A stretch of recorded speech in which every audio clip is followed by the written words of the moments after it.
Уважаемые зрители, вас приветствует видеоканал Kazakh Idioms. Казахтың мақал мәтелдері. Казахский народ всегда уделял особое внимание умению утонченно выражать свои мысли.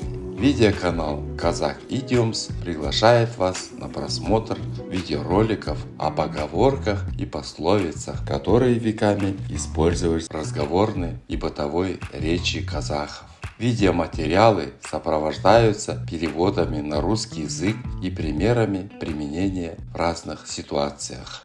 Представляем вашему вниманию следующую казахскую поговорку. Тауықтың түсіне тары кіреді. Дословный перевод на русском звучит так. Курица во сне видит пшено. Как вы, наверное, догадались, эта поговорка вовсе не о курице, тем более, что мы даже не знаем, могут ли видеть курицы сны. Рассмотрим следующий пример, каким образом она может использоваться в повседневной жизни. Одна из сотрудниц банка мечтает стать певицей.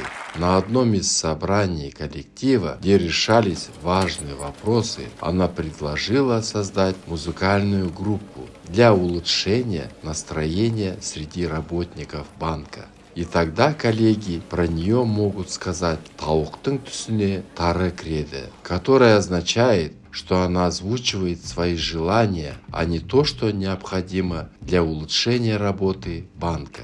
Надеюсь, что эта поговорка поможет лучше понять казахский менталитет. До новых встреч! Сау болыңыздар!